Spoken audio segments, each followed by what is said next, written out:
Isang mapanuring araw sa inyong lahat.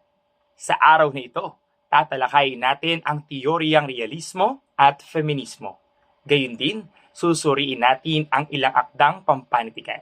Kaya, tumutok na dito lang sa PhilTalk, usaping Filipino na sa iyo'y magpapatalino. Silipin natin ang kasaysayan at kahulugan ng teoryang realismo. Ang salitang realismo ay lumaganap noong ikalawang hati ng ikalabinsyam na siglo at unang hati ng ikadalawampung taon. Sa ilalim ng magkatuwang na impluensya ng pagsulong ng agham at pangangatwirang pilosopikal. Ayon kay Menjola noong 1994, ito ay isang paniniwala na naglalayong ilarawan ng buhay ng buong katotohanan at katapatan. Sa teoryang ito, higit na pinahahalagahan ang katotohanan kaysa kagandahan. Kahit na ang pinapaksa ay pangit na buhay ng mababang lipunan at hindi ng mayayaman. Tanggap pa rin ito ng panitikan. Pinahahalagahan ng realismo ang mga konkretong detalye tulad ng isang kamera na kumukuha ng larawan. Ang unang gumamit ng salitang realismo bilang isang seryosong konsepto ng kabiasnan ay si Vissarion Grigorievich Velensky noong 1935 na isang Ruso. Nakilala siyang tagapagtanggol at tagapagpalaganap ng mismong teoryang ito sa larangan naman ng sining at panitikan. Ayon sa kanya, layunin ng sining na likhain ang kalikasan. Kung gayon, pinapalasa nito ang buhay kahit di kagandahan. Tungkulin itong humikayat ng pangunawa. Pinangatwiran na naman ni Auguste Comte noong 1798 hanggang 1857 na ang susi sa karunungan ay nakasalalay sa tiyak na obserbasyon o pagmamasid sapagkat dapat maunawaan ang lahat ng mga pangyayari ayon sa mga likas na dahilan at bisa. Sa aklat naman ni Becker na pinamagatang Documents of Modern Literary Realism noong 1963 at sa aklat ni Mendiola noong 1994, idiniin nila na tatlong aspekto ang tinutungo ng panitikang makatotohanan. Una, ang pagpili ng paksa. Pangalawa, ang pagbabagong ipinapasok sa estilo o paraan ng pagsulat. At ang ikatlo ay ang pilosopikal na patayan nito. Narito ang implikasyon ng unang aspekto. Sa pagpili ng paksa, una, pinipili ng realistikong manunulat ang pangkaraniwang paksa. Ikalawa, ang mga materyales na ginagamit ay bunga ng pagmamasid. Ikatlo, tumatalakay ito sa buhay ng mayorya o nakararami, lalo na ng buhay ng aba. Ikaapat, ang mga sitwasyong panlipunan at pangkabuhayan. Ikalima, isinasama ang mahayap o masakit o matalas na pananalita. Ika-anim, idinidiin ang paniniwala sa mga pangyayaring nakabatay sa katotohanan. At ikapito, pinipili ang kasalukuyang panahon. Narito naman ang implikasyon sa ikalawang aspekto. Sa pagbabagong ipinapasok sa estilo o paraan ng pagsulat, una, kinakailangang umiwas sa paglalahad ng saloobin. Ikalawa, hindi tinatalakay ang artipisyal na banghay. Ikatlo, nagpapamalas ito ng may pagkasiyentipiko. Ikaapat, hinahayaan nitong ang mambabasa ang humusga sa mga kilos o gawi ng tauhan. Ikalima, umiwas sa sentimentalismo at ika-anim, parang isang retratista ang may akda na kumukuha ng katotohanan sa likod ng mga pangyayari.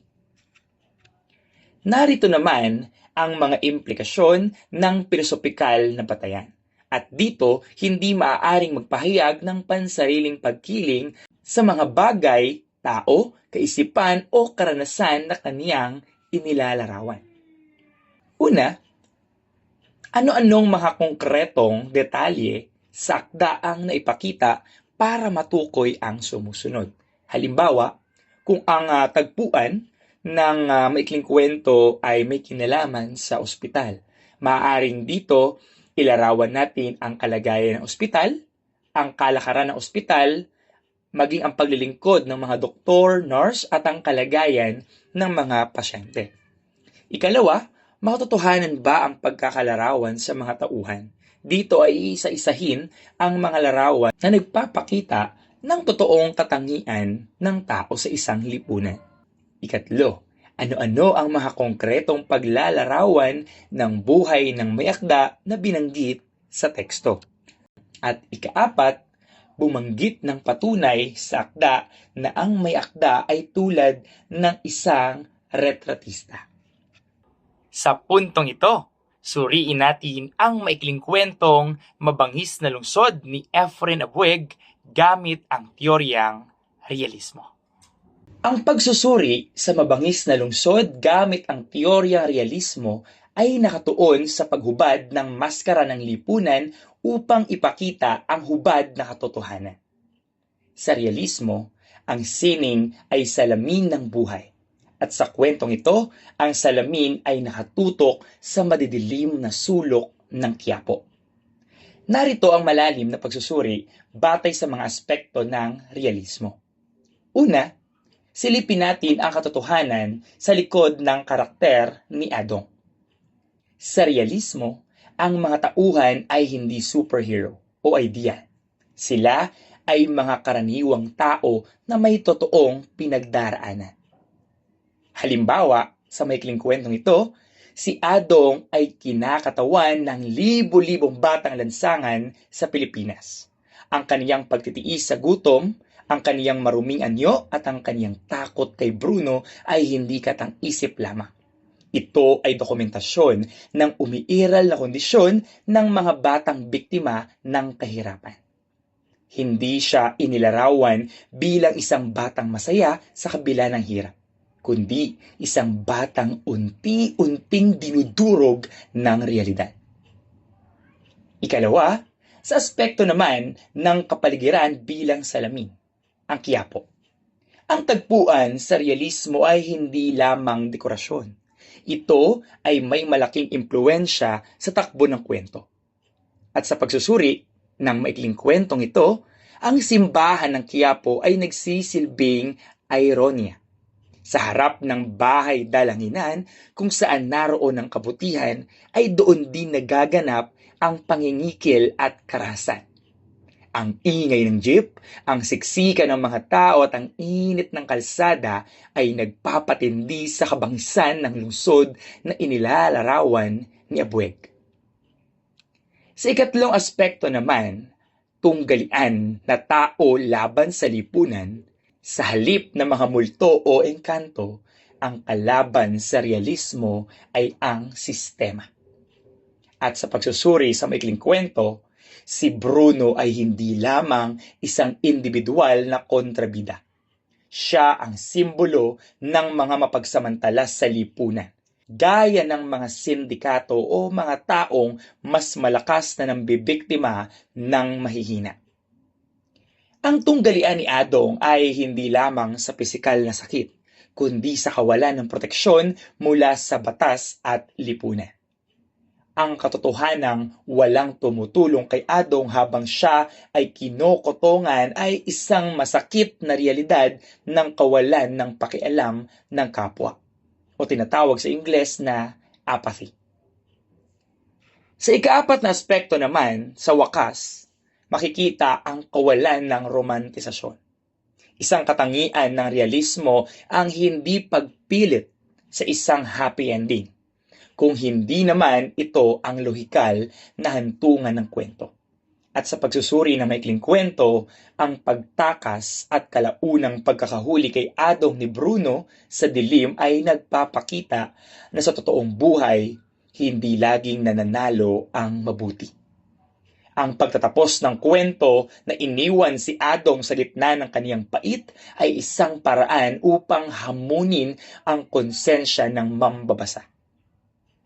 At upang ilagom ang kabuuan ng teoryang ito, makikita sa talahanayan ng realismo ang akdang Mabangis na Lungsod mula sa tatlong hanay: ang elemento ng realismo, detalye sa kwento at ang realidad sa lipunan. Ay silipin natin ang hanap buhay. Makikita sa akda ang paglilimos sa hagdan ng simbahan. At makikita sa lipunan ang talamak na child labor at panlilimos sa Maynila. Sa lente naman ng karahasan, makikita sa akda ang pananakit at pagkuha ni Bruno sa barya ni Ado. At makikita sa realidad ang eksploitasyon ng mga bata ng mga sindikato.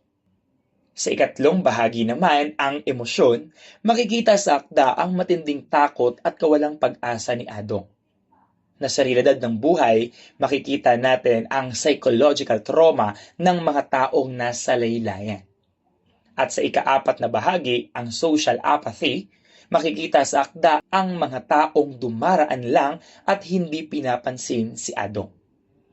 Na sa totoong nagaganap sa lipunan, makikita ang pagiging manhid ng publiko sa kahirapang nakikita araw-araw. At bilang konklusyon, ang Mabangis na Lungsod ay isang klasikong halimbawa ng social realism. Hindi nito layuning aliwin ang mambabasa, kundi sampalin tayo ng katotohanan na ang lungsod ay mabangis para sa mga walang kapangyarihan at walang boses. Sa Mahatwid, ang realismo ay nagpapakita ng iba't ibang mukha ng buhay. Kumusta? Nakuha mo ba ang kahulugan at kasaysayan ng teoryang realismo? Kung may nais kayong katanungan at linawin, i-comment na yan sa ating comment section. Sa kabilang banda, ang teoryang feminismo naman ay isang teorya ng sining na naglalayong iwasto ang mga maling pananaw tungkol sa kahalagahan, tungkulin at kahulugan ng kababaihan sa lipunan.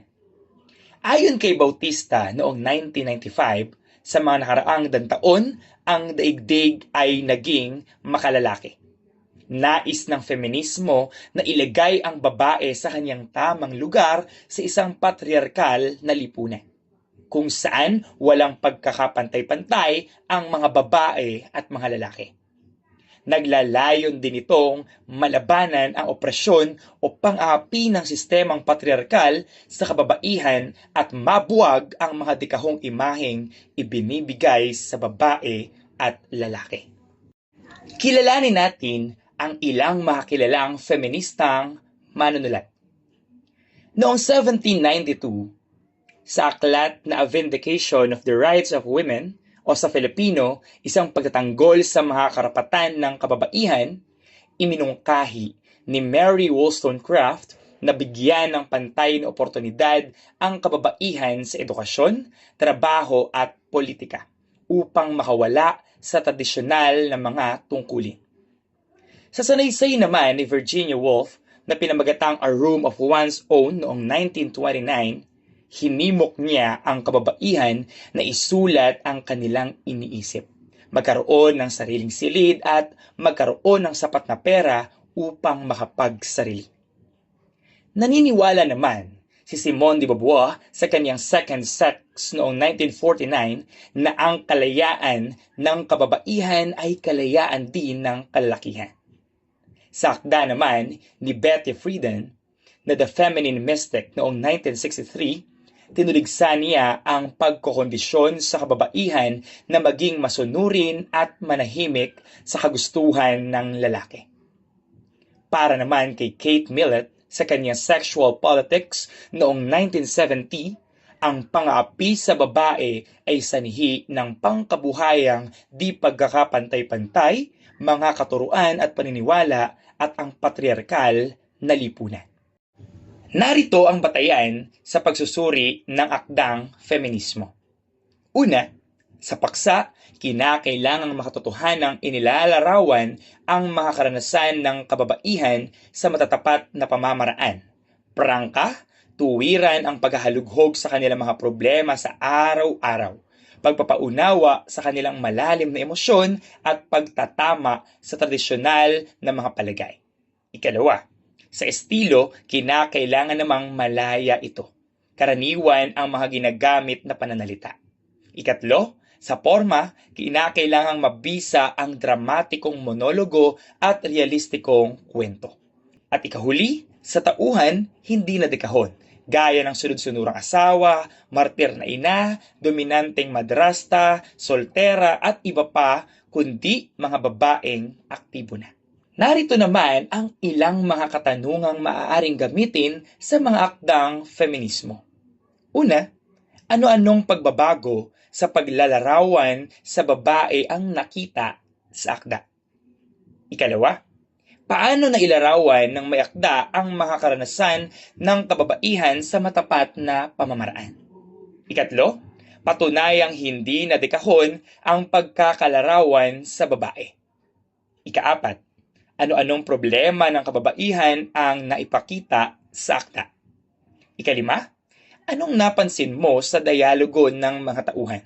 Makatotohanan ba ito? Patunayan.